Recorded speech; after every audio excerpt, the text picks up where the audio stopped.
Hello, welcome everyone to the Board Game Barbecue. This is episode 270, brought to you by Advent Games and our wonderful patrons. It's Jules here today hosting, and I've got the Queensland crew.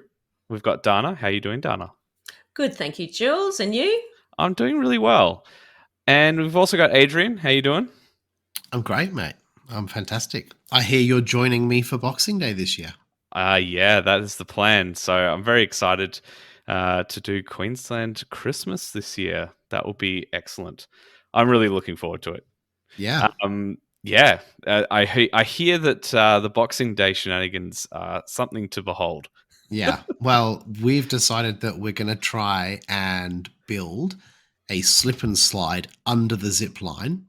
Nice. And that will just turn to chaos. We've tried to figure out a way to stop you hitting the metal pole at the end. Mhm. So far we've come up with putting a bunch of inflatable toys at the end. That's as far as we've got. You know what the best thing to do is, because I ran, this was back in my younger days anyway, The I ran 80s. like a, come on, that's nasty. In my younger days anyway, I used to run like a mud obstacle course at school. Hay bales. You get some hay bales Yes. and you put them at the end. It's the best There you thing. go. I have to talk to my farmer. They're actually quite easy to get. You live in the country. What are you talking about? True that. I'll find someone. No, I'm really looking forward to it. Yeah, what else has been going on, you guys? Because, I haven't been playing a lot of games recently, and it's been a little while since I've been on the podcast. I think it was actually before South by Southwest, because I've been so busy with work flying to Melbourne and Queensland running events for trading card games, which has been really fun, but not a lot of game playing going on in that time. But what about you guys? What have you been playing at the moment? Well, I wasn't going to be on today because technically the guest cancelled us, so I just didn't really think much about it. But I've actually been playing a lot of games, and a lot of really great games that I just didn't even really know about, to be fair. One of them I did, granted, I backed it on Kickstarter, but I just didn't look into it. Do you know what I mean? I was like, that looks pretty cool. Let's put some money into that and see what happens. And that was Flip Town. Oh, yes. Man, like I spoke to Mitch about it and he wasn't like overly impressed with it. He said it was fine. He played it solo. It's definitely a solitaire game. There is no interaction with any other players, not like in Cartographers, where you swap the sheets and things like that. That doesn't happen in this game. But yeah, it was really good. I really enjoyed it. It does give me Three Sisters kind of vibes, like these combos. Oh, okay, yeah. Combos and admittedly, the first game was terrible. Like, I did really badly because I couldn't see the combos and how they all link together and how, rather than taking 3 or 4 points now, you almost take a negative point to then build up more points further on in the game just by different actions and different abilities. But it has really interesting tracks and how they all interact. And I you know how people love the feel of dice, right? They love the rolling of the dice and they love that tactile feel. I definitely get the same vibes when it comes to a traditional set of cards. Like the king, the ace, the queen, the poker cards. I love that. And in this game, you actually, as a bonus at the end of each round, you're making these poker hands to give you these bonuses. And yeah, I just really dug it. It's all on little, what do they call when it's like a whiteboard and you have the marker pen and you just wipe it off? Like, what's that called? A whiteboard? Dry erase marker? Oh, yeah, dry erase. Dry erase, yeah. Okay. But what's the piece of material that you're writing on technically? Oh, microfiber cloth. Oh, piece of material. Yeah. It's just a whiteboard. It's just a whiteboard. Yeah, okay. There's no name for it. Plastic whiteboard thing, like whatever it's called. You get to write on that. And, yeah. And it's just super simple. Like, it's really simple, really fun. I love the way that the cards interact with the game and the different spaces, but I've only played it like 4 times, and that was over the past couple of days. I'd like to play it more. I definitely, I loved Fleet. I still love Fleet, and when I played Three Sisters, I still preferred Fleet. For me, this is like on par with Fleet. Like Big I call. really enjoy it. Whoa. Because it's the see, dice are not as interesting to me. Like rolling the dice is cool, and in Fleet, the cool thing is you interact with the players by taking different dice and almost, blocking people a little bit and hate drafting to a degree. They want those 3 coins to get another star. I'm going to take the 3 coins myself. You can do that. In this, it doesn't have that, but just the feel of the cards and the shuffle and the trying to make these poker hands and stuff to me is really appealing. And it's set in that Western kind of world. And that's why I thought Mitch would love it. I was like, as soon as I played it, I was like, this is amazing. Mitch would love this. And then I messaged him and he was like, nah, it's okay. But he wants to play it more before he sort of forms a proper opinion on it. But yeah, I've thoroughly enjoyed it. And I can see this game just getting binge played constantly. So yeah. What do the cards smell like? I don't know. I never sniffed them. I'm not a sniffer. Like, yeah, I don't know. I just like it's set in a Western. The cards, the king, queen, and all that, and the jack, they're all sort of Western themed poker deck, sort of a poker deck, but it's Western themed with different bandits and different people on the cards.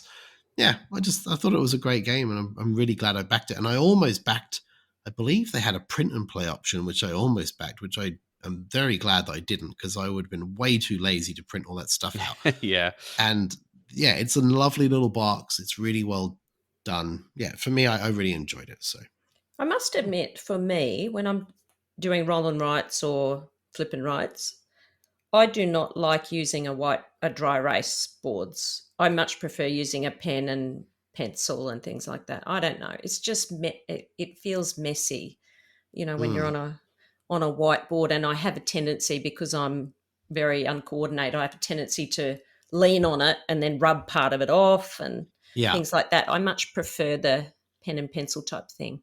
Well, I'm left-handed, so I often have that issue of like smudging stuff as I write. But this thing, it's so small. Like you just like putting dots on things or Oh, dots. okay. I don't that's really. all right. It doesn't have much. Well, you can choose. You could draw, the works of Picasso on each icon if you want, but I just do a dot. But it's really good. And there's these like powers that you can have, so you can actually play different characters in the Western. So you can be like a bandit, or you can be a prospector, and they have like an asymmetrical power that's involved with the game. And we didn't really use those yet, but I like the idea of using them, even though it would bring certain amounts of imbalance to the game. It's just something that they've added to make it a bit more fun. So if you're the prospector, you know that you want to get a lot of gold, because you can turn the gold into points more so than the bandit, who will rob the stagecoach and get a bigger benefit. So yeah, I really dug it. I really enjoyed it. So I'm definitely going to keep playing it. So that's Flip Town. What about you, Yeah. Dana? What have you been playing? Well, I recently acquired, and this is really because I've got a problem. I've got lots of problems, but I can't the process of researching games is like an addiction to me. The actual Yes. process of and I was talking about it with a friend today, just watching the reviews and reading forums or reading geek lists, and trolling through the Board Game Geek hotness. And What's a geek list for those who don't use Board Game Geek? Because I don't. it's like on Board Game Geek, people can put up their own lists, and it might say my 10 favorite worker placement games, that kind of thing. So you could read those. And I could spend hours doing that. And we were even talking about it today, and we finally find this game which we know is going to be a hidden gem or something like that. And we order the game, and it's almost like not exciting even getting the game. It was the enjoyable part was actually researching the game, which is weird. I don't know. I don't know if anybody else is like that. But anyway, I just research prolifically. But this is where I came up with this particular game, it's called Gin, spelt DJINN. Mm-hmm. I don't know if you've heard of it or not. I found out about it from Board Game Geek, but they were talking a little bit about it at Essen. And it's designed by Benjamin Schwer. I think that's how you pronounce it. And have you ever heard of a game called Crown of Amara? Oh, that one rings a bell? Yeah, it's often called a hidden gem, Mm-hmm. and it's just not very well known. Anyway, he's designed another game which probably no one will know about, but is a hidden gem as well, and it's along a similar lines. But I was able to play that, and I really liked it, and it falls into that wheelhouse for me that seems to be becoming more popular, certainly with my game group, are those really medium weight games. They're not heavy games. Like trying to get out Weather Machine or something like that it's just, I don't know, for our group it's just all too hard. It's just all too hard because we talk a lot, we eat a lot of cheese, and man, I love cheese. I've got to tell me you. too. I understand your pain of the talk a lot. Don't worry. I definitely get that. What, as in you think I talk too much? No. Oh. I'm vibing with you. I talk way too much. I get it. Like, I mean, our Kingdom Death Monster group, we sat there for 90 minutes before we even started to talk about the game. That's we what just we talked do. Rubbish. It was great. I like that more than the game. That's what we do. We talk for like 2 hours and we have lunch, and then we play with the dogs and whatever else. And, so heavy games are just becoming too difficult. As much as I want to play them, they're just too difficult to play. But anyway, so this has got a very low rules overhead and it's still very satisfying.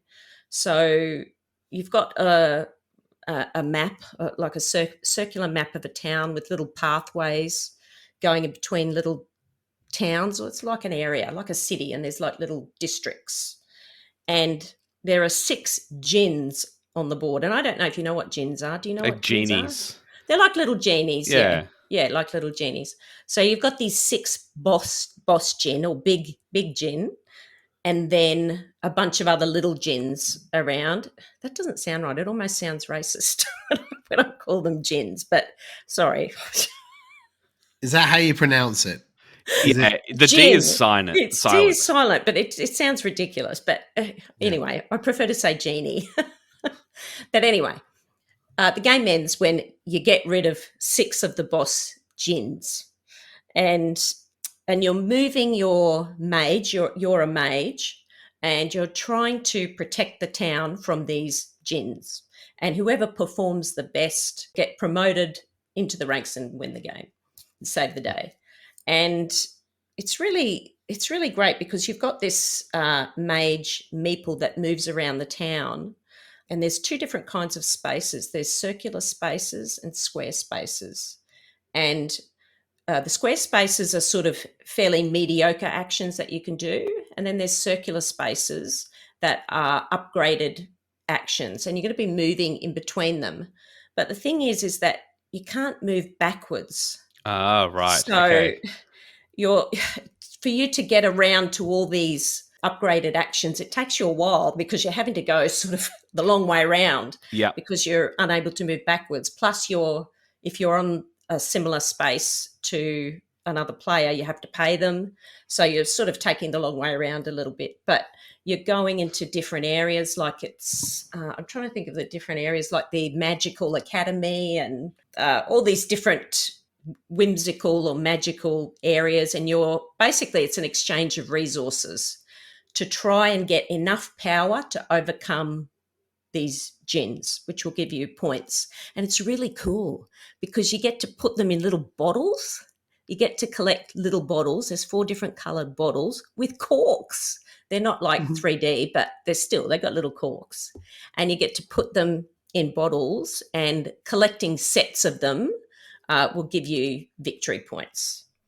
And it's such a fun game. And we played it at 4 players, and actually it's a really good game at 4 players because it's nice and crowded on the map. So I don't think you can play it at 2, but I don't think it would be as good at 2. But it's really, really, it's nice and crunchy, or crunchy enough, I'd say. And it was crunchy enough to the point where we were all sort of working on our little engines because you get to hire other mages to help you and get equipment. And we were all sort of working on our little tableau and our engines. And we sort of got to the end of the game and realized, we didn't even look at the end of round goals, like the end of game goals at all. It was a really good game. And I think it's one of those games that's going to be another hidden gem. I'd highly recommend it. It was so enjoyable.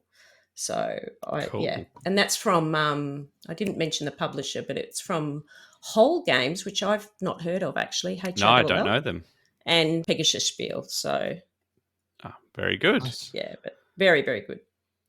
So in the short amount of time I have had to do some gaming, been doing a bunch of solo gaming as well. That's what I've been able to fit in. At the moment, there is a game on Kickstarter that quite a few people in the Discord have been talking about because the artwork has been very striking. That's called Valka. I don't know if you guys have seen this one floating around in the chats. No. I saw your photo of that game and I thought, you're lucky to get that. Yeah, so I did some digging on this game and found out it's a Melbourne artist and designer. It's just been published by a publisher overseas. I think they're called Terrible Games is the publisher. Great name for a publisher. So we've got horrible games and now we've got terrible games. Yeah, that's it. So I reached out and said, hey, do you have a copy that I can, give a go and then talk about and review? And they said, yeah, I've got one copy. I'll send it to you. So the designer was kind enough to send their copy of Valka. And I haven't got to dive deep into this. I only had a little bit of time to have a crack at it. But the artwork is absolutely stunning. It is so captivating, so weird. It's really, really charming, some of the monsters that you get to fight with. I haven't tried the multiplayer experience yet, just had a crack at the solo, and it is very hard. So you have like a warband of creatures, and you're trying to make your way through the land and destroy different piles of monster cards. And you get upgrades, you've got to manage stamina, and there's a lot of dice rolling. So there's quite a bit of luck involved, but there's ways to mitigate those things. It's a nice, simple, rules overhead, but very challenging because you've got to try and push your luck at certain times and, managing your stats and your money. You can buy things in a market. There's lots of upgrades and weapons and things like that. So I'll talk about this more at a future time when I've got to play it some more. But, first impressions, I guess you could say, of Valka, quite fun. I'm looking forward to trying the multiplayer mode. It seems like it has a bit more to it because you start to develop like front lines and back lines of creatures that you're fighting with. There's a bit more, going on in the multiplayer by the looks of it. But yeah, really, really cool so far, and I'm keen to play some more of it. And also with my other game I've been playing solo is one that has been arriving all around Australia at this point and, of course, overseas. And that's 20 Strong. Did either of you guys back 20 Strong? Nah, I saw it. I just didn't want it to be my first Chip 3 games that I backed. Yes. I just saw it and I thought it looked cheating. Fine. Yeah, it looked fine, but I wasn't super intrigued by it. And yeah, I would like to know what you think about it and how it went. No, I didn't back it either. No. Cool. Well, I think Adrian probably summed it up right there. It's fine. Yeah. Yeah, it's like you're again. It's kind of funny because it's going to sound a lot like Valka that I just described. You've got monsters you're trying to beat. You're rolling lots of dice. You're pushing your luck sometimes with trying to hold back dice because you've got a pool of them you're trying to manage. Look, the production's beautiful. They're the plastic cards that you've come to know in Chip 3 games, but they've got foiling on them. The artwork is really, really cool as well. Now, I played a full game through of 20 Strong today, and I won. Granted, I didn't put it on a hard difficulty. I was just trying to get the feel of it. But as I was playing the game, I kept thinking, this just kind of feels like Doom Machine. Yeah. Do you remember that game I talked Yeah. about a while back? Yeah, it's a little tin game, and you have dice, and you're trying to roll them to do damage to the machine parts. Meanwhile, all those machine parts are running a program over and over again. You've got to try and manage, the damage or the locking of dice that they do to you.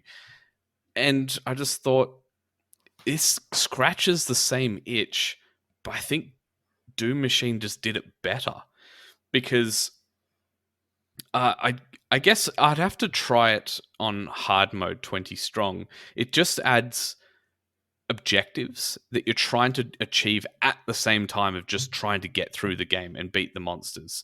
So it's more that the complexity and the difficulty of the game expands because it starts to pull you in two directions. Like, you need to kill this thing, but you're also trying to do this objective that might not line up at the same time. You can play without those objectives, and they do recommend that for the first game, which is what I did, and just focus on getting the flow of the game. But yeah, Doom Machine, I think, just did it better. I don't know what else to say about it, to be honest. Strong, it should be just 25. Wait, do you have high expectations because it's chip theory games and therefore it's a very high bar to meet? Do you find that? I don't think that was the case. I mean, I remember when backing it, I knew kind of what the game was about. I guess I hoped that there would be a little bit more complexity, but it's kind of essentially all you're doing is you've got a hero and you've got 3 stacks of monsters, and every turn you have to choose one monster from on top of one of those stacks and bring it into the forefront, and that's the one you're going to battle. And you choose any amount of dice from your dice pool, you roll them, and you allocate any of the hits. If you manage to you have some strategy, I think is called the stat, where you can essentially have that many goes at rolling dice before then the monster attacks. But you're trying to not let them do that because you have very minimal health in this game. And I guess the interesting decision making comes in that lots of the monsters have effects that mess around with your dice or your strategy in some way. But when you kill them, you get an item or a one-time benefit. You might heal a bit, up your stats, though that you have more strategy or more recovery, which is at the end of a fight, an encounter round, you get to pull some of the dice back that you spent.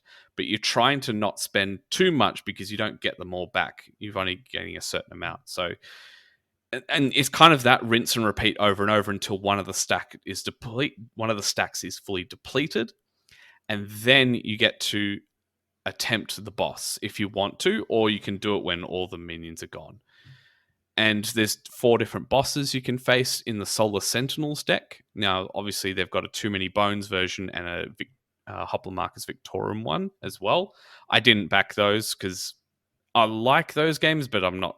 I didn't feel like I needed extra decks. I just went with their new IP, which looked really cool. But yeah, it's a nice production. There's some interesting decisions, but after a few plays, I can see this kind of just feeling samey. I mean, it's a small box game. It didn't cost much. I can't expect the world from it, but I don't know. I guess because I played Doom Machine and it felt very similar, and it felt more clever with programs cycling and you're trying to keep up with destroying them as they just keep churning out. I felt that was more fun for some reason. So anyway, I'm not going to get rid of it. It's a nice small form factor. I'll bring it, on road trips and I'll play it here and there. But yeah, that's kind of my thoughts on 20 Strong. Just out of interest, I only saw the pictures of it, but the dice look really unusual. Yeah, so they've done something that other dice manufacturers have done where they put hollow flakes in the dice and they're a semi-transparent color. I don't think they stuck the landing with that. Production issues aside, and lots of people have been talking about that, I just don't feel like the dice matched the game. I think they could have had some nicer looking dice, some cooler ones without that hollow, glittery effect. Yeah. So anyway, here's what it is. I have something interesting that you'll love, Jules. Go for it. And Mitch ain't here to stop me. Okay. So we're talking about KDM. Yes, that's right. Yes. Buckle in, Dana. Right. I just want to bring this to the light, right? Okay. So I've done 3 campaigns of KDM. Mm-hmm. We got to the 12th Lantern year, the 17th Lantern year, and we're currently on the 22nd Lantern year. Ooh. Right? Yep. So that's 51 sessions Uh-huh. at 3.5 hours per average session, which is 178.5 hours total. By the $400, if you divide that up, it's $2.24 a play. That's good value. That is insane. That's not even per person. We can true. strip it down to per person if you like, which 50 is cents. 56 cents or something. Yeah. Like, yeah, and this is the thing, like, we just had some stuff happening in the game because of where we are and what's been happening in the game. And it's like totally changed the game and flipped it on its head. And that's been really good and refreshing. Because not that it got stale, but you're building up to this point in the game, and now it's like, oh, hang on, this is really different, and this is really cool. So I'm really glad that we stuck with it. But in saying that, if we all die and it ends, I'm not doing it again. I'm done. I'm out. Had enough. Well, I just mean like, and that's the thing. The Wednesday groups have been fantastic for me. Like, everything, like emotionally, mentally, even just having a regular group. There's something nice about that in your life to have some consistency. And I've really enjoyed every aspect of that, and to get to know the guys really, really well, because we knew each other beforehand, but not like amazingly well. Not like now. Not like now when one of the people can just be eating his pad thai and say the words fat boy, and then the whole table just laughs for no reason. And then the entire night, everybody for no reason just looks down at the ground and mutters the word fat boy. Like, we all mock each other. It's just become this crazy, weird sort of group that's been built from this crazy game. And yeah, I've loved the journey. And even though I say I wouldn't do it again, that's because I'd like to try and do something different with the same group. Yes. Okay. And I love the game. And we've got, one of the guys, G Money, he's actually going to paint Slender Man. And I'm still painting some of the other bits. And I think in the future, maybe like it might be 2, 3, 4 years or whatever, I would definitely revisit this game with more content in it. Yes. But after, it's like, when you get that far, then you have to start again. And then you get that far again, then you got to start again. You're only seeing that first half of the game. Yes. Yeah. So for us to now be past that threshold, and I mean, we're now 22 or 23 years out of 36. Yes. We are getting to that sort of second third. So yeah, it's been a great journey, and it's another thing as well. Like, we've said it a million times, like, you've got to give these games a chance. Whereas this thing, I feel like you've got to give this game 2.5 years. Yes. Does this classify as a binge? Sort of like after the question of the pod, is this a binge? Is that like what this is? No, it's like, I think a binge would be like, we are going to play this every Sunday for 12 hours and do big sessions like a D&D group. This has just been consistent. Like, this has been a really good consistency of just, because we play other games and meet up at different times and do different things. We don't just solely have played this. And if one of the people can't make the Wednesday for whatever reason, we tend to meet up anyway and still play something different. But we never play as a 3 and AI or, control the other person's character without them there. That's like forbidden. We just haven't done that yet. And I don't think we ever would. I played in a group of 3 for a little while for Kingdom Death, and we just named that extra one Meat Shield. And when he died, we got Meat Shield the 2nd and the 3rd and the 4th. And just kept the legacy going. Yeah, I hear you. But like, it's just, this is something about that game that's really, I've really, really enjoyed the journey. And I think the group has as well, because it's just been hilarious. You'll get some expansions that you mix into the early game, and it drastically changes things. Yeah. Well, we just, every time like we meet, we speak for 90 minutes before we play. And then we start to set the game up, because we're just talking rubbish and catching up and all that kind of stuff. But Anyway, I have spoken about KDM quite a lot on this podcast, and for anyone that doesn't know, really? it's Didn't know. Yeah, you will. You'll find out. But yeah, honestly, it's a boss battler game set in an incredibly dark universe. It's really worth checking out. I know it has the high price point. I get that. But if I look at this now, then I look at, say, Frostpunk that I've played like 3 times, and it cost me more than $400 for all the stuff I had for it. You know, and the enjoyment of Frostpunk is great. Like, it's a great game. It's fantastic. And it's also very thematic, and it just adds, it's very dark. It just like KDM, but it doesn't have that fun factor. It's very serious. Whereas this just has that crazy fun factor, and these, with the dice rolls and the random chances of like just losing a character for no reason. Yes. He's dead. You're like, what? You couldn't stop any of it, you know. And I've really enjoyed all of that. It's been great. So that's really good. Yeah. I was going to talk about something similar, because I actually had my game group over today, a bunch of really great ladies that I've met in the hobby. We were celebrating each other's birthdays, and it was really lovely. But we ended up playing Earth, and I know that you've mentioned it before, Adrian. Jules, have you played Earth? I haven't played Earth yet, no. Oh, anyway, I know Adrian sort of cooled on it a little bit after a while, but as we sat there and played it, everybody really enjoyed it. And I had played it before, but anyway, I just really love that. It's almost multiplayer solitaire, really. That's what it is. And I know that there are some people that despise that. Yep. They despise no interaction or whatever. And I actually asked the ladies that were around the table, I said, do you guys like this? Do you like that, you know, we're just sitting here talking to ourselves sort of thing in our own little thing? And they all went, yeah, I really like this. I just thought, I don't know, there's just something about that. I don't know what it is, but I really love that way of playing. It's like doing a puzzle, I guess, or something like that. But we still talk and we still joke and make comments or whatever. But I don't know, just that I really don't mind just those games where there's really no interaction at all. And I don't know whether that's kind of sad, but it's not sad. Like, I love a lot of games that don't have any interaction, but I think as I've got more, not social, because I've always been super social, but I've got a real appreciation for games where people can mess other people up, and it's the person doing it rather than the game.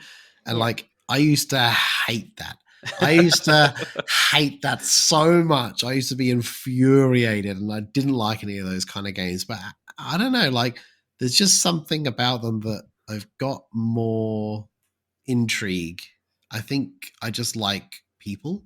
So, and I know that there's the same. Like, it's not the same thing. Like, playing a solitaire game with a group of people is just as fun, just as nice. Like, you can have great conversation and banter and chaos, but there's just something about someone doing something to you and affecting your game where you have to pivot tactically, but you also have to pivot emotionally, because you have to be able to deal with it. And I never used to deal with it. I hated that stuff. Like, when Def was talking about John Company and how great it was, I was like, nope. I don't want anything to do with that. I don't want people messing with my stuff. I just want to do my own thing. But, you know, I've been playing some over the past year, you know, June, I've played John Company, even the elements of Barrage that I didn't used to sort of partake in, you know, just try and do my own little engine after playing a lot on BGA and also a lot in person. It's just the way it goes. Like, you just got to steal stuff and be a bit brutal. You just got to stick a pole in their spokes. Yeah, pretty much. That's what I want to do in games. That's a good way of putting it. Someone's riding along, like, oh, I've got this strategy going. I come along with a pole and just bang. Yeah. And I mean, even to the point of like Veiled Fate, Bristol, all these games, I mean, they're not as drastically bad because they're Veiled Fate's a bit longer, but Bristol and things like that are a bit shorter. But I definitely enjoyed games with more player interaction in I would say even the past 6 months.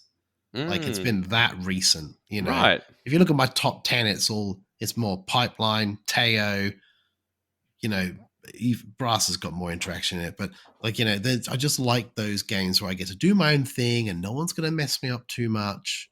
But I definitely am enjoying the more interactive games these days, but not area control games. I do not. No, I don't Not like yet. area control games. Give me that stuff. I love it. Yeah. All right. Well, I might talk about my Sizzling game because we're on the topic of games where you get up in each other's business and destroy stuff. Here we go.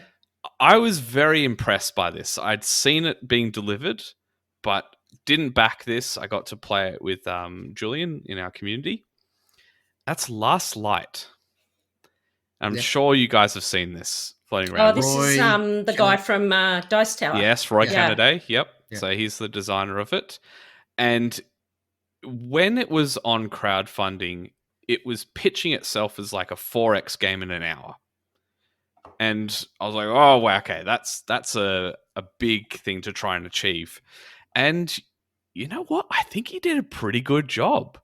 I've only played this once, but I was really impressed. So Last Light, you're trying to race to 20 victory points. And you have a hand of cards which are different actions. You've got cards that let you build extractors, that let you get resources from different planets. You've got a command card which lets you move and attack with your ships. You've got cards that let you do research, so you can upgrade tech and customize your small, medium, and large ships.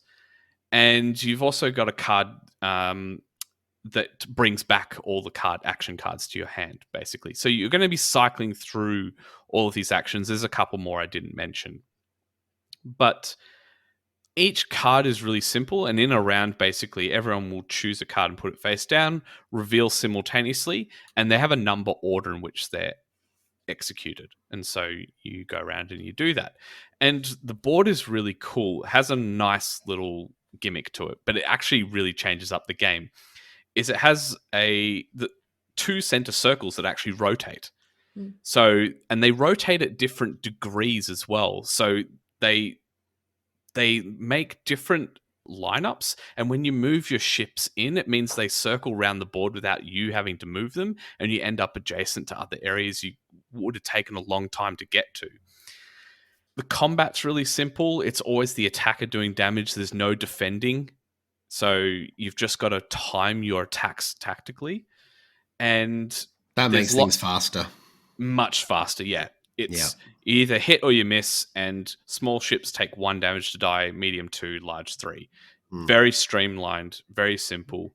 But you're trying to get light points in different ways. There are some upgrades that let you get light points, but ultimately you're also trying to get to the middle.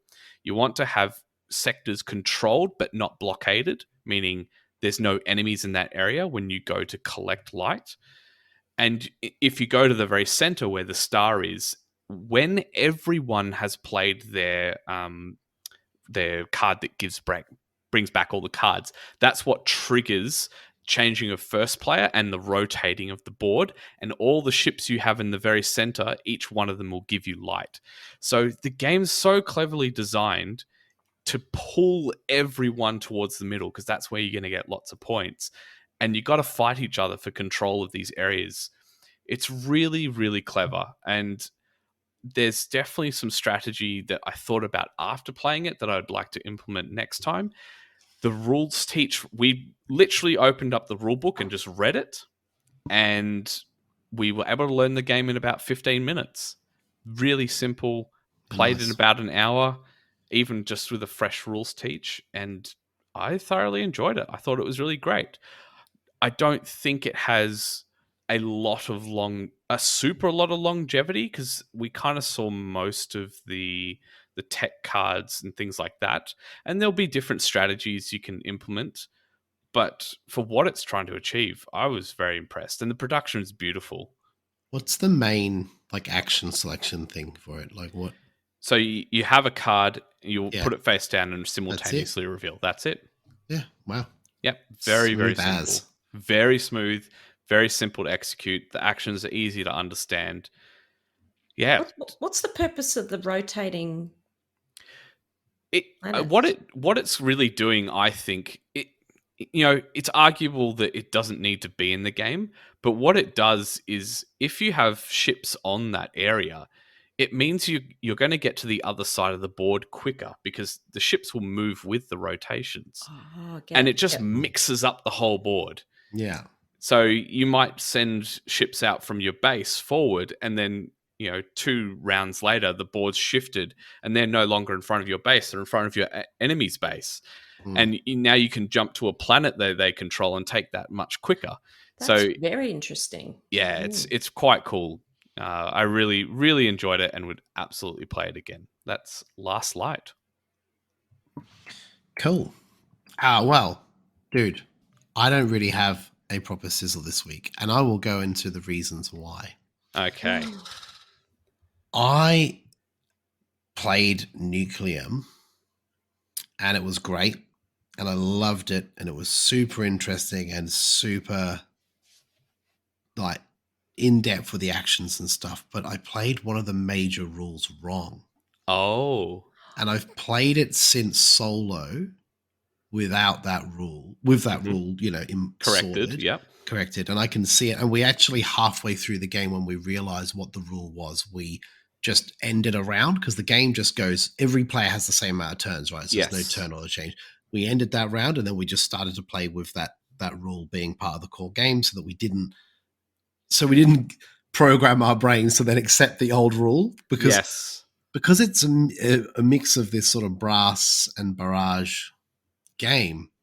There's rules in there that you're like, that can't be right because it's not like this and this. Do you know what I mean? And there was a little bit of that, and there was a bit, we just got the rules wrong. Hey, it happens, but we all played it wrong, and so no one was actually at a specific disadvantage. So yeah, I'm going to make it kind of my oath, but I want to play that game again a couple more times because when we changed the rule, it made it ridiculously tighter, like insanely and so brutal. I was like, this seems really brutal. This is like barrage level. I've just built a dam with 4 elevation above you and stolen everything you've just worked on for the past hour.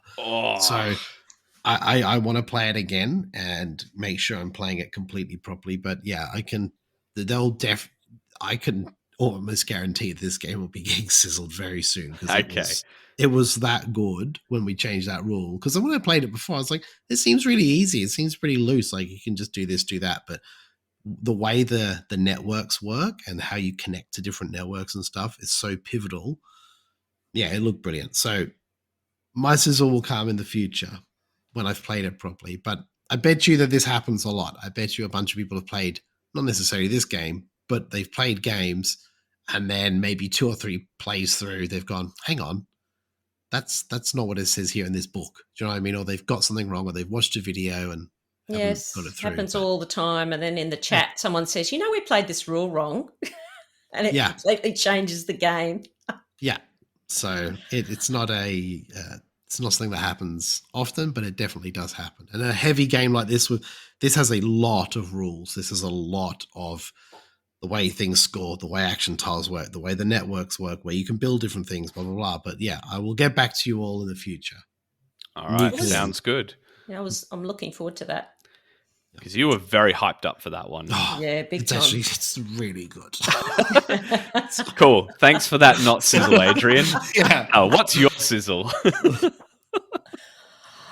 Okay, so I am going to sizzle another hidden gem. This is the Day of Hidden Gems.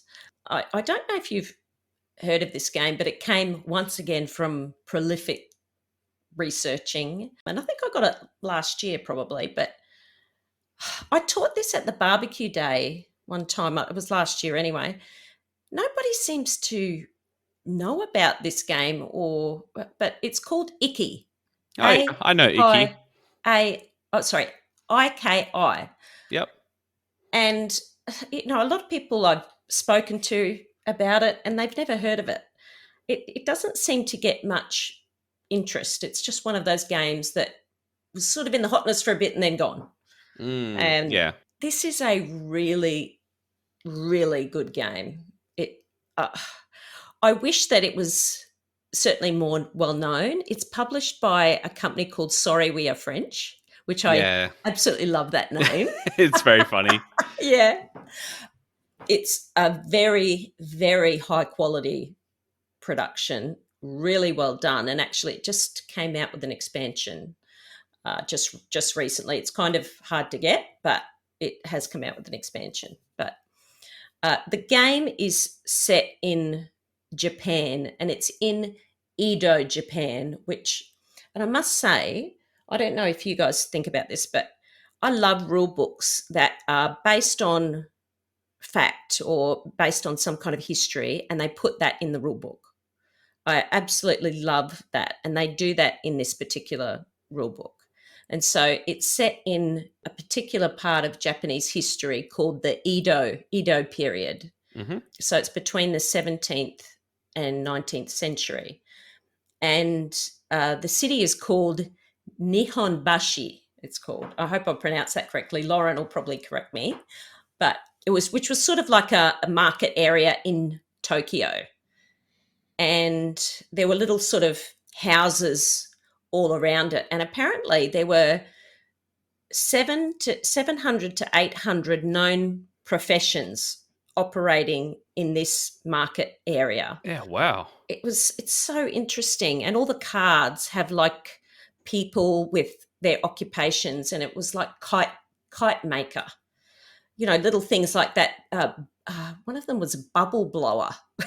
I think one of them's called Bubble Blower, but just these really insignificant things that you wouldn't think would be a profession, but they were professions. And so you've got 3 meeples. They are named in Japanese names, but I'm not going to pronounce them because I think I might do a poor job of it. But a big meeple, medium meeple, and the little meeples. And your big meeple is going to move sort of like in a rondelle system around the town. And so you're going to be able to hire merchants to be able to work in your stores and put them to work. And eventually, hopefully they'll retire and increase in experience. And the idea is that you're contributing or you're gaining Iki. And Iki is thought to be like living a good civic life. That's where that word comes from. So that's the name for the victory points in the game, and hence the name of the game. We have the same thing in Queensland. It's just called Don't Be a Dick.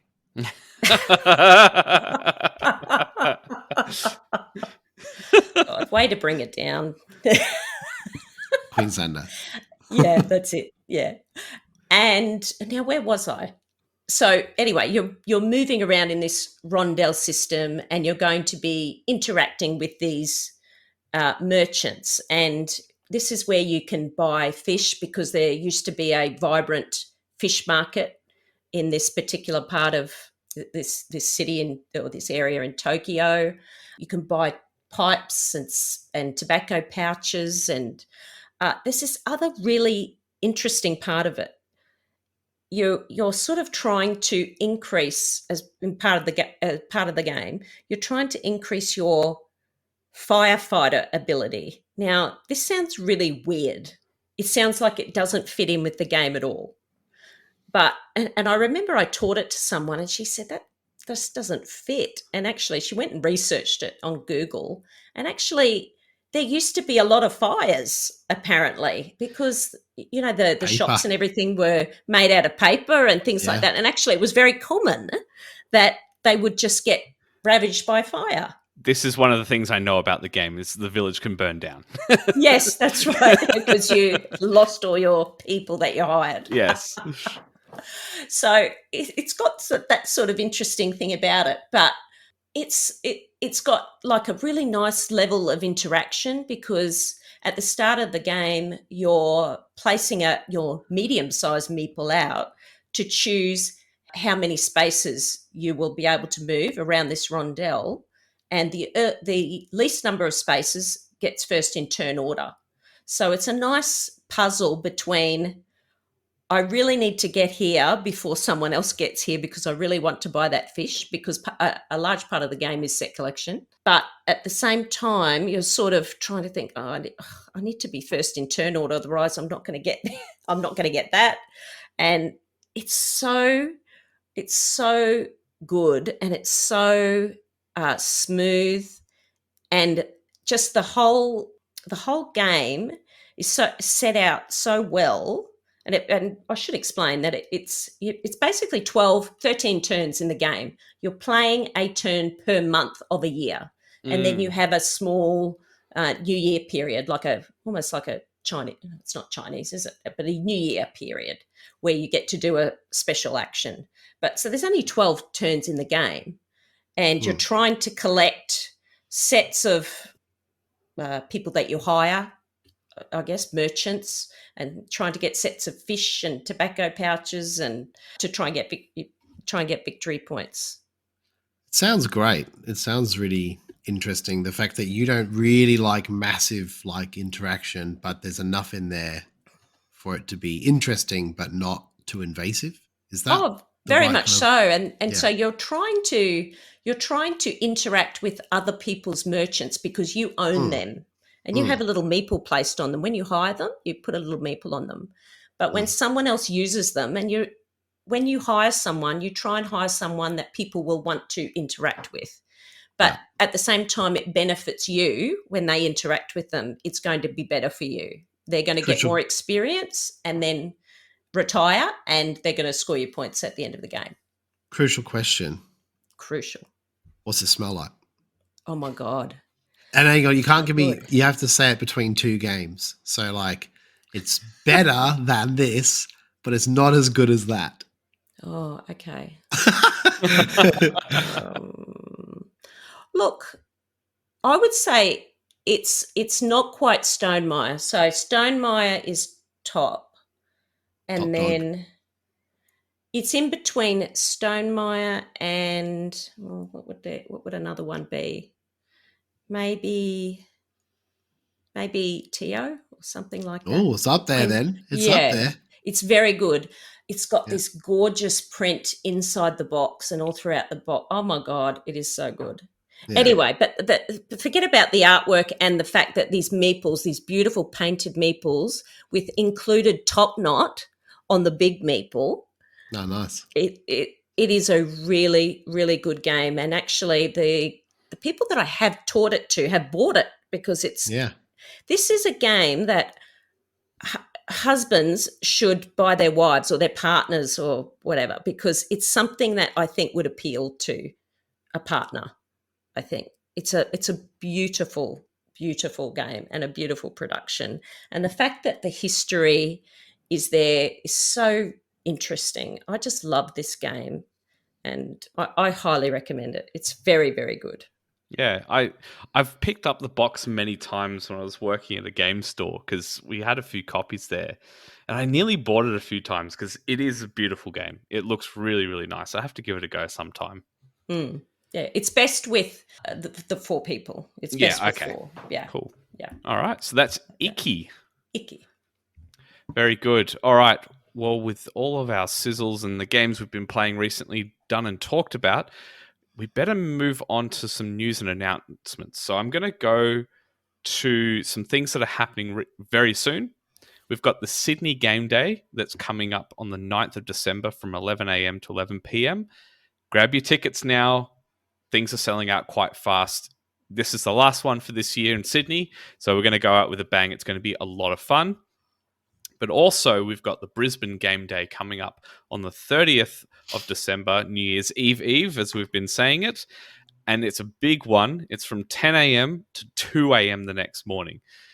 So we'll see who sticks around. But I'm going to start games at midnight. So bang on midnight, I'm going to start playing stuff. I don't know what it will be. Probably Bristol, because that's my go-to now. Yeah. But to be honest, I was a bit worried about the game day because there wasn't a bunch of people jumping into it. I was like, oh, maybe everyone's away. And this is going to be me and 7 people in this spot. But that's definitely changed over the past 2 weeks. We're definitely getting up there now. So it's still well over 6 weeks away, and it'll be interesting. I think they'll all be gone pretty soon. So yeah, that's it. So grab your tickets for either one of those if you're local or traveling over the Christmas period. The other thing to talk about, of course, is PlayCon. So in between the last episode, our tickets went live. Very exciting. Lots of things were happening. What a crazy experience that was, to be honest. Like, it was insane. Like, I really enjoyed it. It was really fun. Like, Mitch and I did a live stream to sort of launch the tickets and just answered questions that the community had, just hung around and talked about, what we have planned for it and things like that. So PlayCon the tickets are live now. So go to play-con.com if you're interested in attending a 3-day dedicated board game convention in Sydney. It's going to be a lot of fun. I guess the thing to point out at this point is within the first 48 hours of the tickets going live, a quarter of it was sold. And I can tell you that percentage has jumped again. So, get on this. Don't wait around. I don't know how many tickets will be left in the new year. So we'll see. I got to that tell actually you, shocked me a little bit because me and Jules and Mitch obviously did quite a lot of the background work for this. So we sort of speculated what we thought would happen. And my guess was substantially lower than the reality. So It's kind of really nice that everyone rallied together, and it was like uniting the clans in Braveheart. That's how it felt like. United the clans, and the Irish prince guy, whoever he was, like that's our community, and they just came in and we just wasted the English. Like, it was great. Like, I can't explain it probably because I haven't seen Braveheart in about 20 years, but like, everyone just rocked up. Everyone's like, I bought a ticket, I got a ticket, everyone ticket. And it just it was really emotional actually. And it was really nice to see everybody. We needed that support. We still do need that support. So if you could share it with your friends, share it with your local gaming groups, like, get the word out there. Because, we really want this to be a thing that we can continue to do year after year. So. Yeah. Apparently you cried like a baby. Of course. That's right.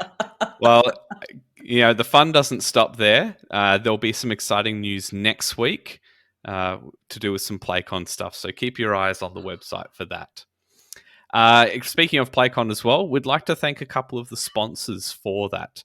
So we've got Leader Games, who are a publisher out of St. Paul, Minnesota. They make exciting asymmetric games that are very narrative driven and lots of fun to play. They're best known for Vast, The Mysterious Manor, Root, Fort, Oath, and Ahoy. They make lots of great games. So thank you so much to Leader Games for believing in what we're doing and sponsoring PlayCon. Their Ahoy expansion's actually on Kickstarter, I think, at the moment. Yes, it is. Checking that out. I think it's on GameFound or BackerKit or something. Yeah, it's on one of them. Yeah. It's live, So actually, I would need to check that out because I quite enjoyed Ahoy. It was very, very clever. And expansions with new factions, I'm there for that. We've also got another sponsor we want to mention this week, which is Behold Games. So Behold Games is a store in Ultimo, Sydney. Tina is the one who runs that store. She's awesome. They do meetup events every Thursday night in the shop for a $5 entry, and you get access to the games library. She also runs the Board Game Cruise event, and details for 2025 will go up early next year. There's heaps of dice in store. You're welcome to make special requests for games, and Tina will probably source those and get them in for you. So check out Behold Games, and thank you to Behold Games and Tina, who runs that, for sponsoring PlayCon. Yeah, massive thanks to Behold Games and Tina. I'd never actually met Tina before a few months ago when we actually did a Sydney game day, and you guys did 2 rooms and a boom. Oh, yes. And that's really cool because that's someone I've spoken to online quite a lot and never met before, but it's really nice when you meet the people, and they're just awesome. And it's just sort of, Tina was really kind and awesome to let us run our Patreon game day when we did the Powerhouse Museum live podcast. So the following day or the day prior, we actually got to have all our Patreons there, hang out and play board games all day, and she let us do it in that space in the city. It's a great space. If you're ever in Sydney City and you're there for work or holiday or anything, it's definitely worth just swinging by because there's people playing games there most nights. So, yeah. Very good. All right. Well, with all that news done, we'll move on to our question of the pod. Hey guys, Adrian here, and I'd like to talk to you guys about Advent Games, who directly support this podcast and our Sydney Game Days. Hey, Adrian, are you talking about Advent Games? I am. How awesome are they? They're great, mate. Hey, wait. I love the website. Hey, Dan, are you talking about Advent Games? We are talking about Advent Games. I love how to have $10 shipping inside of Sydney and $15 flat rate shipping outside of Sydney, outside of the metro area. Yeah, it makes it so much easier when you're checking out the website, all the different categories. The best. New releases, upcoming. And Dean also has an incredible newsletter he sends out at the end of every week. So please make sure that you get on his mailing list. Yeah. Sorry, Adrian, we didn't mean to interrupt as you were. Yeah, I just wanted to say, I also love Advent Games. And I have bought games for them at the Sydney Game Day myself and even flown them back in my luggage from Sydney to Brisbane. Dean's an awesome dude who is very community focused, and you'll even see him at game nights throughout Sydney area. Mm-hmm. And he was one of the very first sponsors of the Board Game Barbecue podcast. So thanks very much for being a long-standing and loyal sponsor of the show. We love you. Thanks, Dean. Thanks, Advent. So, last week's question of the pod: what game have you binged and how much? Now, I was thinking about an answer to this one, and Cloudspire was the one that came to mind. When I got that game, I played it non-stop and burnt through a lot of the solo scenarios very quickly. But it's been sporadic since then. However, another game came to mind, which during lockdowns, I played a lot online with a few people, and that's Super Fantasy Brawl. I played that game so much. I haven't played it a lot since, that period of time, but I was playing it so hard. I have logged on my BG Stats app 173 plays of it. I went hard. Oh my god. It's a great game. I could, and look, I feel like I could play 173 more. It is just fantastic. But I need to paint my minis for that one. I'm waiting to paint it up, and I'll bring it to the game days, and we can have some tournaments of it. Yeah, nice. For me, I look back through my whole history of board gaming and being on this podcast and stuff. One of them was definitely the first season of Pandemic, because that was when lockdown and stuff was happening. So we didn't have anything to do. So we were playing that a lot. Even though Brisbane didn't really get any proper lockdowns, you couldn't go anywhere. You couldn't just go out and wander around. You had to sort of stay at home and, go from work to home. And then the other one was when I tried to beat $1,500 in Pipeline. And I just binge played that thing so much. Played like 5 times in a day. And I remember on the 5th time, I leant over the table and was like a bit emotional about it. I was like, I don't want to play anymore. No more. And MJ's like, we can do it. You're so close. And then, I kept with it and managed to rack up a decent score. So, Pipeline would be the one that sticks out in my brain because I'm not doing that again.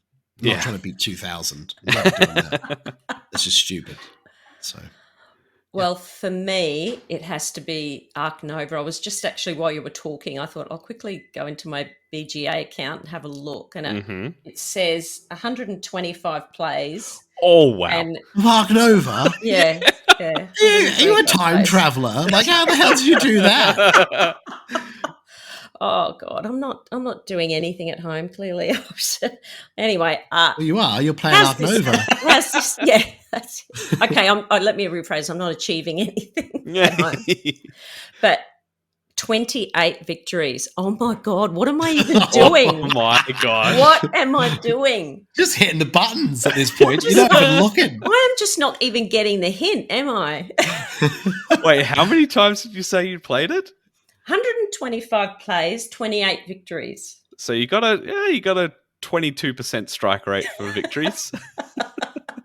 Oh my God, that's terrible. And I'm still playing. Yeah, you're having fun. Are you having fun? Yes, I love it. Good. Love it. There you go. Just get good. Oh God. Anyway. All right, let's read some of these responses from the community about the games they've binged. Adrian, do you want to read off a couple?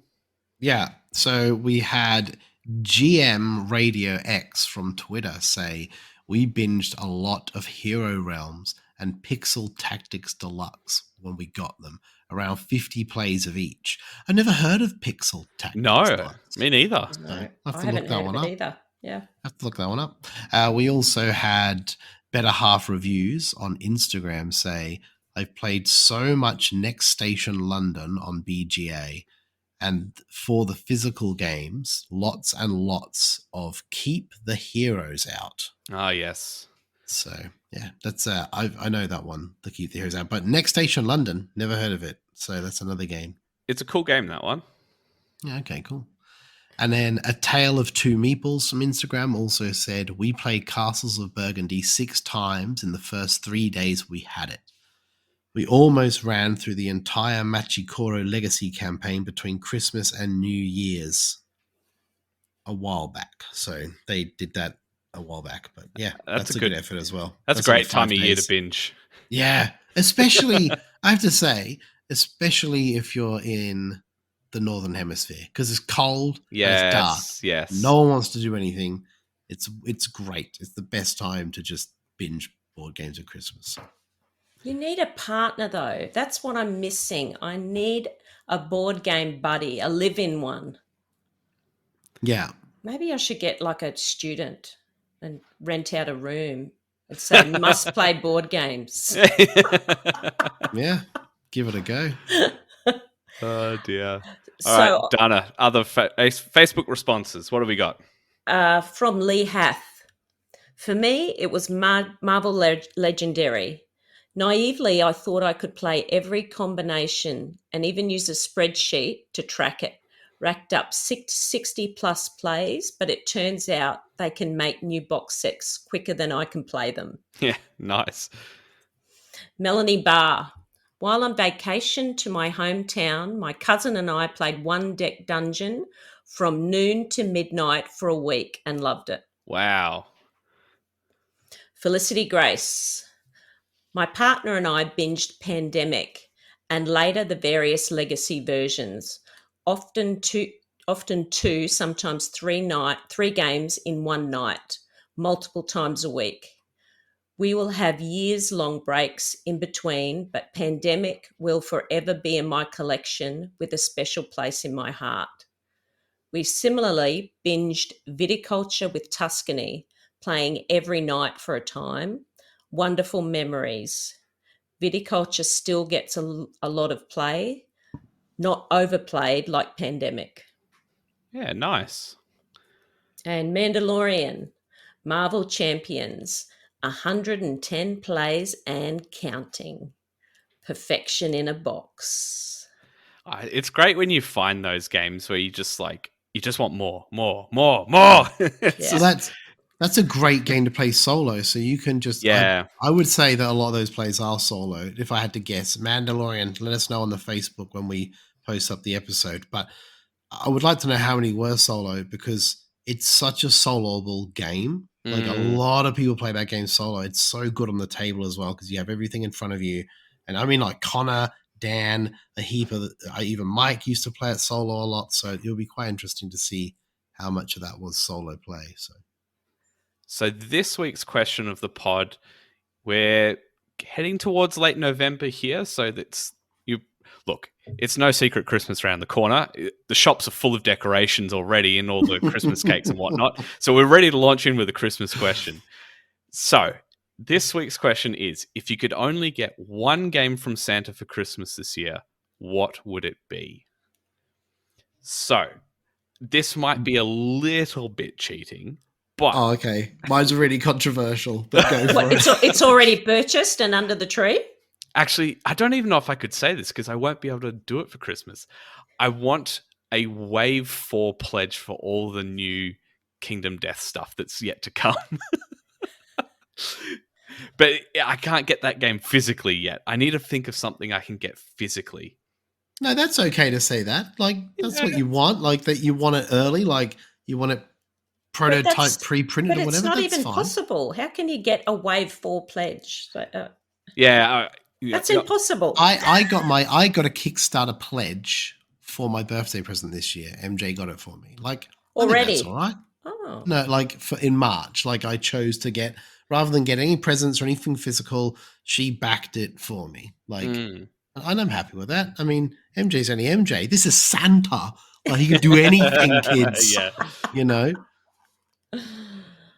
Okay, so impossible. Good. Yep, impossible Kingdom Death. Got it. That's Yes. right. Mine's even slightly more impossible than that. So Oh, really?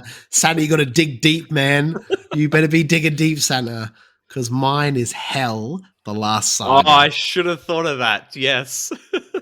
Mythic Games, where you at? Like, what are you doing? Just, I know that you're going to charge me an extra $150, but if Santa's doing it for free, I'm not going to have to pay it, so it's fine. Like, I want that game so badly. Same. That's going to replace my KDM game. But yeah, that obviously Mythic Games, obviously I don't know what's going on. I don't really read the news. All I know is that game's not coming, and they just disappear, and all they do is ask for more money to complete things, which is fine. That's the world. But Yeah. I want that game. And if they turned around and said, we want $150 and we're going to guarantee you this game, I'd just flick that money straight away. I wouldn't even think about it. I want it that badly. I want it that badly that I would just pay double what I paid the pledge for it just to get it. Wow. All right. That's it. Yeah, I should Don't tell them that. Don't tell them that. Because Santa's on the hookup. It's technically free. So, yeah. All right, Dana, one game for Christmas. What would it be? I want two things for Christmas. No, you get one. A Christmas card from Tom Bassel. Oh. Naked.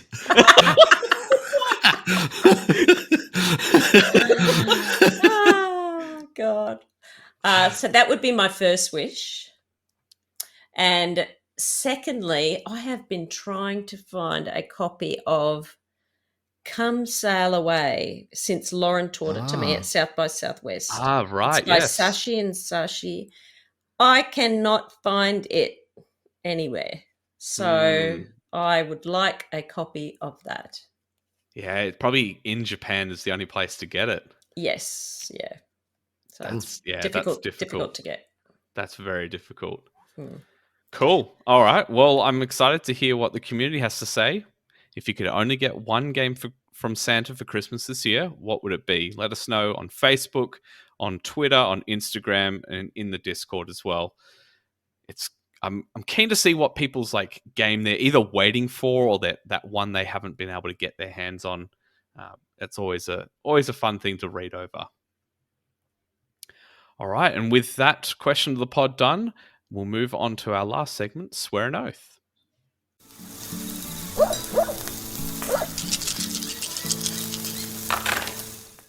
Before we jump into the Swear an Oath, we'll just give a shout out to our wonderful patrons. Thank you so much for supporting the show. A special shout out this week to James McNeary, Jace, Craig Summerton, and Anna Josefina Rutgwowska. I'm sorry if I pronounced that incorrectly, but you did that remarkably well. You have me convinced, even if it's wrong. You've convinced me. Well, thank you to all of you for supporting the show. We really, really appreciate that. Does Jace not have a surname? Is it like Sher? I think it must be. It's That's like how Drake. it's written in the run sheet. It's like Drake, Cher, Jace. They're going to have a comeback tour. Yeah. If you can't support us on Patreon, there's loads of other ways to do that. As we've said many times before, you can join the Facebook community, the Discord community, leave us a Spotify rating or an Apple Podcast rating. Just listening to the show is a wonderful way to support us as well. We are very, very grateful for anything and everything that you do for us. It means the world to us, and it keeps the show alive and going. Also, in the show notes this time, there will be a link to the PlayCon Facebook event. Please, even if you're not attending PlayCon, but you've got some interest, just sign up. It shows other people that it's interesting, and other people will see it because you've seen it, and it will really help us build something that's going to be like epic. So fantastic. All right, Oath time. I have not done well. I'm just going to get this out of the way. As I said, I've done a little bit of solo playing, but so before this weekend, I worked 17 of the last 18 days before this weekend. I've been pretty flat out traveling interstate multiple times. So I have not achieved my oath to play Primordial Secret's awesome Netrunner. Now, I've made a plan, though, because I have put on the scheduled teachers for the Sydney game day to teach Primordial Secrets to 3 other lucky people. I have sleeved the game up. It's ready to go. I've read the rule book. I'm very excited to play it. So that's my plan of action. I also want to try and sneak in some Netrunner on the game day as well. I've bought some sleeves to make some decks. I've made one, but I need to make another with the cards that I have. So I'm working on that currently as well. As for a new oath, I am going to swear an oath, as I talked about earlier on the podcast, that I've been playing a little bit of Valka, but I want to actually dive in and do a full game because I'm very excited by the artwork and all that this game is promising. So I, Jules, swear to play Valka by the time I'm on the next podcast. I swore, this was the second attempt because I failed last time. I was going to play Pulsar 2849. Oh, yes, that's right. This is my Vladimir Suchi quest to play all his games. And I finally got to play it thanks to Ingrid and Shane, who seemed to be helping me get my oaths played. But I was able to play it, and I was glad that I did. Really enjoyed it. It's space. So it's space. It's got nice combos and that, but it's space. So I'd probably prefer some of his other games with a different theme, but I enjoyed it and that was good. So I did do that. Tick. The other thing that I mentioned was about this video setup, which is just taking up a lot of my time trying to get it right. It's 3/4 done. Okay. It is 3/4 done. I'm just having a few technical problems. The technical problems you playing Arc Nova on BGA? That's it. That's it. I ran out of time. No, technical issues, camera issues, but they will be resolved hopefully very soon. But I have got a setup, and I'm going to take a picture of it and put it on Facebook.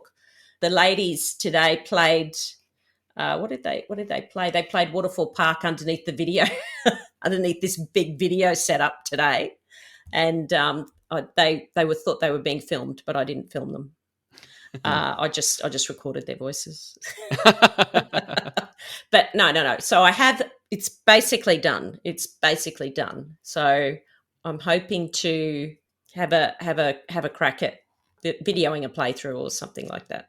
Fantastic. Very soon. Yeah. Oh, and my new oath. I just received the latest expansion for the Lost Ruins of Arnak, called the Missing Expedition. So it's like a little campaign. It's a bit like Revive. It's got a campaign, but you don't have to play the campaign. You can just add the cards if you want to. I'm going to try and play the campaign. I normally am a bit one of those people that will just add the cards in and forget about the campaign, but I'm going to do it. Okay, cool. I am going to do it. So that is my oath. And I've got a week because I'm recording the next podcast. So I need to hurry up. 1 week, a campaign game? No problem. It's only 5 games. So okay, that's not too bad. If I only play Arc Nova once a day, I should be right. You'll be fine. Well, as I said earlier in the pod, I wasn't going to be originally here, but I did forewarn people that Shikoku 1889 would get played on November the 24th or 5th at my house. Yes, you did, yep. Dana is coming over. It's going to be very awesome. Super looking forward to it. But I will add another one because I did play. We got sent a heap of trick-taking games from All Play Games.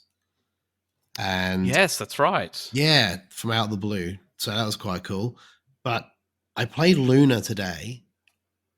I only played it with 2, and I loved it, but MJ did not like it. She just was not her thing. Trick takers, she's can be hit or miss on. Sure. But I played Luna, and I loved it. And I really think it does need the 4-player, though. Like, it's still fine with 2, but with the 4, it gives me those 500 vibes. 500, the card game. So essentially, I'll sit opposite my teammate, and then to my left and right are the opponents. So it's like you're on teams. And how it works is you've basically got 2 decks of cards, light and dark, the moon and eclipse or whatever. And essentially, you play a card, and let's say I'm leading, Jules, right? There's 4 trumps in the game, and you're sitting opposite me, and you're my partner. I might play a 6. It's got the two decks are different. So one of them has the numbers, one of them has the trumps. So I play a 6, and then the player next to me then plays a bat. So bat is now trump, but it's clear, so they've got nothing on it. So you then have to play a bat to trump that, but then their player after you might play an 8, and then they've got the trump and they've won with the 8, right? So you're making a trump of a card with a color and a number as a team. So I might lead with a trump, and then you might play a number. But between us, we have a limited amount of numbers and trumps. So I can't just keep leading trumps, because eventually I'm going to run out. Right? That sounds very interesting. But it was really good. As you're explaining it, though, I was just having a moment.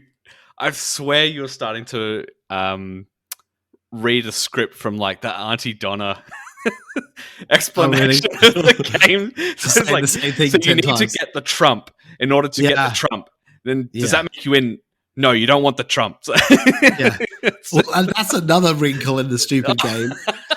Because if you win 3 trumps, you then go to 0 points. Oh, what? You have to keep winning trumps and get past 4. You have to get 4, 5, and then when you get to 6, you get back to 5 trumps. But 3 and 4 trumps is 0 points. So you need to win a certain amount of trumps, otherwise you sit in this 0 zone. It's a lot going on, and so it's then like you get juggling. We need to then play you get the magical sword that lets you unlock the wood. We need to play Articulate. I want you to explain the game without saying the word Trump. It's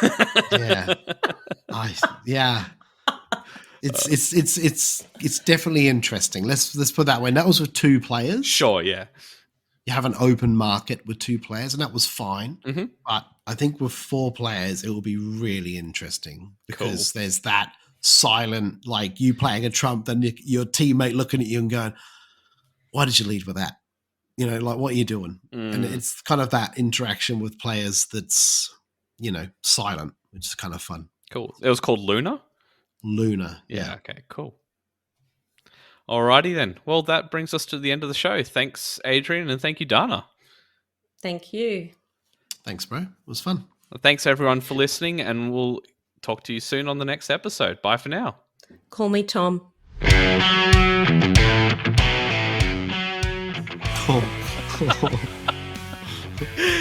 Tom can be your live-in student.